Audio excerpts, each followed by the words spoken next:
विज्ञान मानवता के लिए एक सुंदर उपहार है। हमें इसे विकृत नहीं करना चाहिए। ये शब्द हैं डॉक्टर एपीजे अब्दुल कलाम के। नमस्कार, आज हम बात कर रहे हैं द हिंदू में छपे एक महत्वपूर्ण लेख पर, और विषय है भारत की परमाणु ऊर्जा क्षमता, उसकी महत्वाकांक्षाएं और हाँ, जो चुनौतियां हैं उन पर भी। ये चर्चा यूपीएससी मेंस और प्रीलिम्स दोनों के लिहाज से काफ़ी अहम हो सकती है, और सामान्य जानकारी के लिए तो है ही। तो बात शुरू करते हैं लक्ष्य से।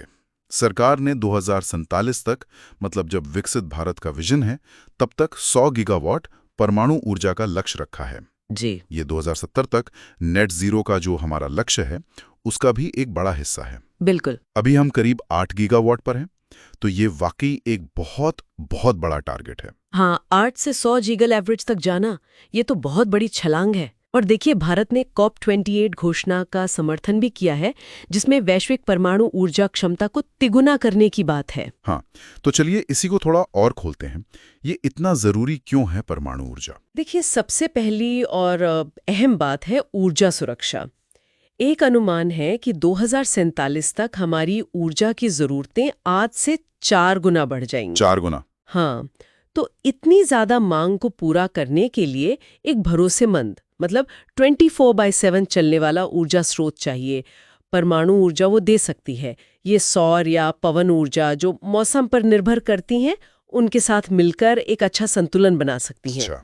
और सोचिए, स्टील, सीमेंट जैसे उद्योग है जिन्हें लगातार बहुत ज्यादा बिजली चाहिए, उनके लिए ये बहुत महत्वपूर्ण है। और इसमें वो छोटे रिएक्टर्स की भी बात आजकल हो रही है, SMRs। जी बिल्कुल। छोटे मॉड्यूलर रिएक्टर यानी SMRs, ये 300 मेगावाट तक के छोटे प्लांट होते हैं। इनका फायदा ये है कि ये फैक्ट्री में बनकर सीधे साइट पे लगाए जा सकते हैं। मतलब तेजी से काम हो सकता है। हाँ, तेजी से, और शायद दूर दराज के इलाकों या खास औद्योगिक क्षेत्रों के लिए ये बहुत उपयोगी साबित हो, जिन्हें ग्रिड से जोड़ना मुश्किल हो। और हाँ, हमें अपनी स्वदेशी प्रगति को भी नहीं भूलना चाहिए, जैसे कल्पक्कम का prototype fast breeder reactor PFBR। हाँ, वो तो है। ये हमारी अपनी तकनीक है, हमारी ताकत दिखाता है। सही बात है। लेकिन ये सब तो अच्छी बातें, संभावनाएं, पर 100 गीगावाट तक पहुंचने में अड़चनें भी तो कम नहीं है। बहुत है। सबसे बड़ी अड़चन तो शायद वो पुराना कानून है, 1962 का परमाणु ऊर्जा अधिनियम। हाँ, वो तो है। उसके तहत परमाणु ऊर्जा उत्पादन पर लगभग पूरी तरह से सरकारी नियंत्रण है। तो प्राइवेट सेक्टर, मतलब निजी कंपनियां, वो इसमें आ ही नहीं पा रही हैं। अच्छा, तो ये एक बड़ी रुकावट है। जी। और इसी से जुड़ा दूसरा बड़ा मुद्दा है 2010 का नागरिक परमाणु क्षति दायित्व अधिनियम, मतलब CLNDA। हाँ, लाइबिलिटी वाला कानून। हाँ जी। इसमें क्या है कि अगर कोई हादसा होता है तो जिम्मेदारी सिर्फ प्लांट चलाने वाले ऑपरेटर की ही नहीं, बल्कि उपकरण सप्लाई करने वालों की भी बनती है। अच्छा। और ये दुनिया के बाकी देशों के नियमों से काफी अलग है। इसी वजह से जो बड़ी विदेशी कंपनियां हैं, जैसे अमेरिका की वेस्टिंगहाउस हो या फ्रांस की EDF, जिनकी टेक्नोलॉजी हमें चाहिए, वो हिचक रही हैं। मतलब वो जैतापुर और कोवाडा वाले प्रोजेक्ट्स इसीलिए अटके हुए हैं? काफी हद तक हाँ, वो पूरी तरह से निवेश करने में कतरा रही हैं।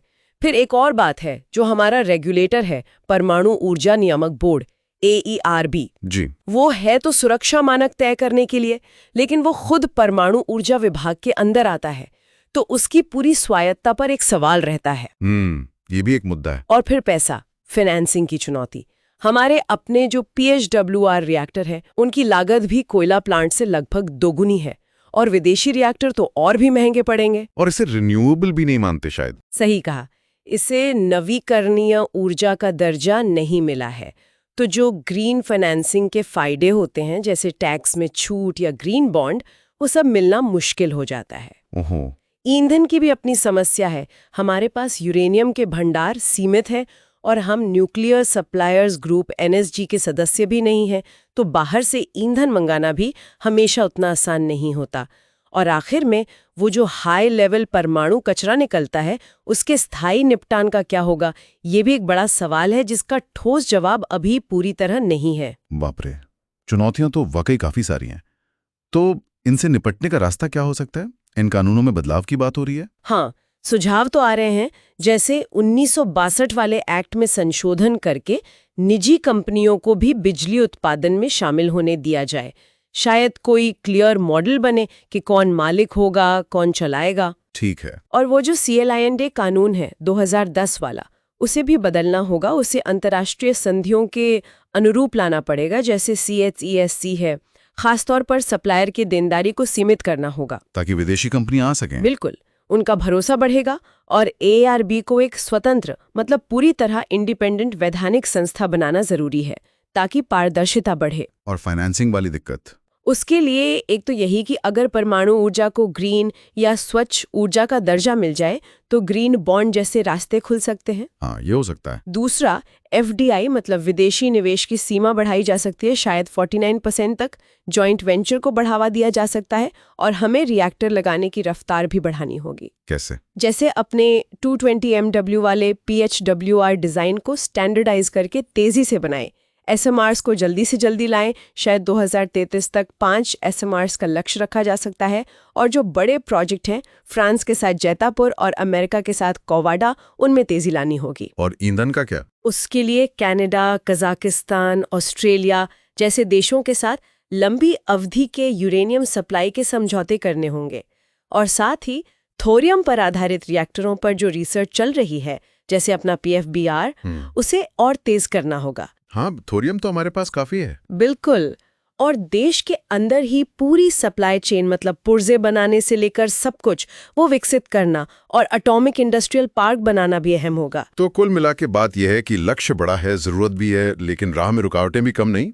भारत के ऊर्जा भविष्य, औद्योगिक विकास और क्लाइमेट चेंज के लक्ष्यों के लिए परमाणु ऊर्जा जरूरी तो लगती है, निश्चित रूप से। लेकिन ये 100 गीगावाट का लक्ष्य पाने के लिए कानूनी सुधार, निजी भागीदारी और अंतर्राष्ट्रीय सहयोग, ये सब बहुत बहुत जरूरी होंगे। हाँ बिल्कुल। और ये सवाल तो रहेगा ही कि भारत अपनी इतनी बड़ी महत्वाकांक्षाओं और इन बाधाओं, खासकर लायबिलिटी कानून, फाइनेंसिंग, ईंधन सप्लाई, इनके बीच संतुलन कैसे बनाएगा, वो भी तब जब दुनिया भर में एनर्जी का सीन इतनी तेजी से बदल रहा है। और क्या ये SMRs, ये छोटे वाले रिएक्टर, वाकई उतने गेम चेंजर साबित होंगे जितना हम सोच रहे हैं? ये सब सोचने वाली बातें हैं। बिल्कुल। तो ये था द हिंदू के लेख पर आधारित हमारा विश्लेषण। अगर आपको ये उपयोगी लगा हो तो लाइक और सब्सक्राइब जरूर करें। और अगर UPSC की तैयारी या इस विषय से जुड़ा कोई भी सवाल आपके मन में है तो नीचे कमेंट्स में जरूर पूछें। अगली बार फिर मिलेंगे एक नए विषय के साथ, ऐसी ही गहराई से चर्चा करने के लिए। नमस्कार।